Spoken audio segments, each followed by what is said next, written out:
भारत में बहुत पुराने समय में एक राजा शिवी थे जो अपने त्याग, अपनी शरण में आए हुए की रक्षा और न्याय के लिए बहुत मशहूर थे। एक बार अग्निदेव और देवताओं के राजा इंद्र ने उनके इन गुणों का इम्तिहान लेना चाहा, तो अग्निदेव ने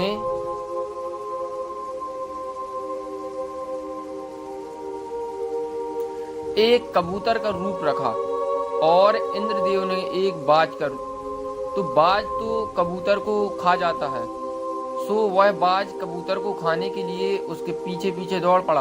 अब कबूतर आगे आगे और बाज उसके पीछे पीछे, दोनों उड़ते हुए राजा शिवी के दरबार में आए। राजा शिवी उस समय अपने दरबार में बैठे लोगों की परेशानियों सुन रहे थे और उनके मामले सलटा रहे थे कि तभी एक कबूतर डरा डरा सा सहमा सा उनकी गोद में आकर गिरा और दुबक गया। बाज उसके पीछे पीछे था। बाज ने राजा से कहा, यह मेरा शिकार है, राजन इसे मुझे दे दीजिए।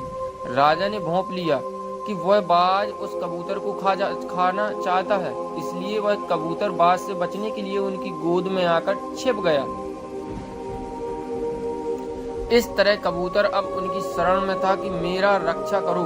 राजा का यह नियम था कि वह अपनी शरण में आए हुए की रक्षा जरूर करते थे, चाहे उनकी जान ही क्यों न चली जाए। इस मामले में भी ऐसा ही हुआ। उन्होंने कबूतर से कहा, तुमको अब इस बात से डरने की कोई जरूरत नहीं है, तुम मेरी शरण में हो, वह तुम्हारा एक पंख भी नहीं छू सकता। फिर उन्होंने बाज से कहा, यह कबूतर अब मेरी शरण में है, इसलिए मैं इसको तो अब तुमको नहीं दे सकता, पर न्याय के अनुसार तुमको इसके बदले में जो कुछ भी चाहिए वह मुझसे ले लो, मैं देने को तैयार हूँ। बाज बोला, हे राजन, मैं सुबह से भूखा था, बड़ी मुश्किल से यह शिकार मुझे हाथ लगा, मैं इसका बहुत दूर से पीछा करता चला आ रहा हूँ। मैं इसको पकड़ने ही वाला था कि यह आपकी गोद में आकर गिर गया। यह मेरा शिकार है, इसलिए आप इसको मुझे दे दीजिए। राजा बोले, यह जब तक मेरी गोद में आकर नहीं गिरा था तब तक यह तुम्हारा शिकार था, पर अब यह मेरी शरण में है, इसलिए एक राजा होने के नाते इसकी रक्षा करना मेरा धर्म है। हे चिड़िया के राजा, अगर यह आपका खाना है भी तो भी आप मुझसे इसके बदले में जो कुछ भी और जितना खाना चाहे ले लीजिए, मैं आपको तुरंत दे दूंगा, पर यह नन्हा सा जीव जो अब मेरी शरण में है, इसको नहीं दूंगा। बाज बोला, महाराज, वैसे तो मैं केवल अपना पकड़ा शिकार ही खाता हूँ, दूसरे का दिया हुआ खाना नहीं।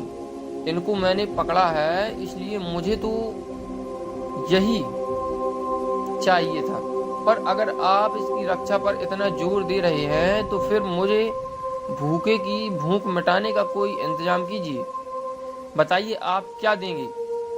राजा हंसकर बोले, पक्षी राज, मैं राजा हूँ, मेरे पास लाखों जानवर हैं, जो भी जानवर आपको खाने में पसंद हो आप वह चुन लें, मैं इस कबूतर के बराबर उसका मांस आपको खाने के लिए दे दूंगा।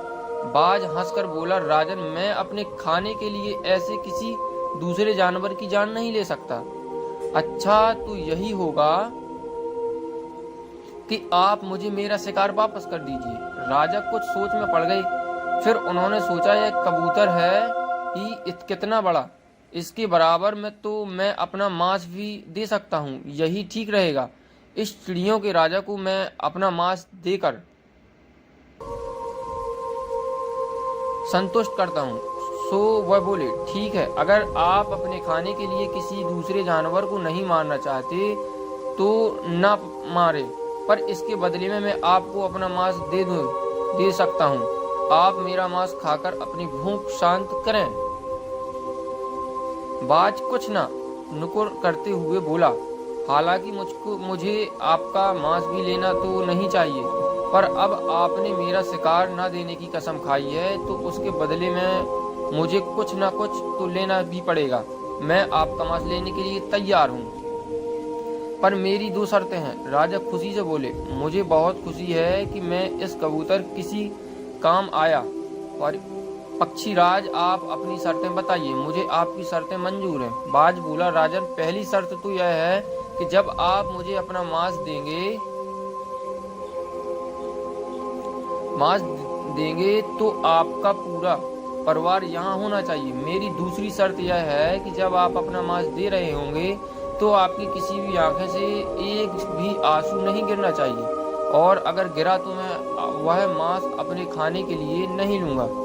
राजा बोला, मुझे मंजूर है। फिर उसने अपने नौकर से कहा कि वह उनकी रानी को वहां ले आए और एक तराजू लाने का हुक्म दिया।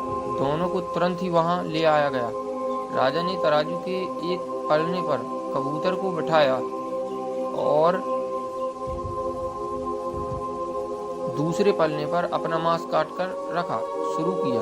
उन्होंने अपनी दाईं जांघ से मांस काटकर रखना शुरू किया, पर अजीब सी बात थी कि राजा जितना मांस अपने शरीर से काट रहा था, कबूतर वाला पलना हमेशा ही भारी रहता। उन्होंने करीब करीब अपनी सारी दाई टांग तराजू पर काट कर रख दी, पर वह कबूतर अभी भी भारी था। इसी समय उनकी बाईं आंख से एक बूंद आंसू गिरा।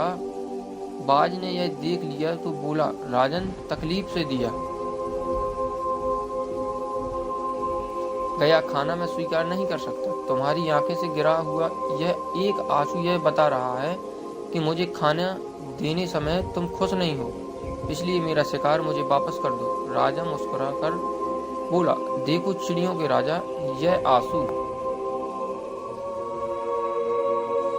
दुख का नहीं बल्कि मेरे बाएं शरीर की खुशी का है कि अब वह भी इस नेक काम में इस्तेमाल किया जाएगा। अगर केवल मेरे शरीर के दाएं हिस्से से ही आपकी जरूरत पूरी हो जाती है तो मेरा बायां हिस्सा आपकी सेवा में ना कर पाता, इसलिए मेरी बाईं आंख से गिरा यह आंसू दुख का नहीं बल्कि खुशी का।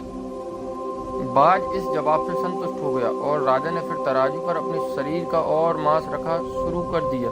अपनी दोनों टांगें, दोनों बाहें काटने के बावजूद जब राजा बाज को कबूतर के बराबर मांस न दे सके तो वह कबूतर के बराबर मांस देने के लिए खुद ही तराजू पर पलने पर बैठ गए।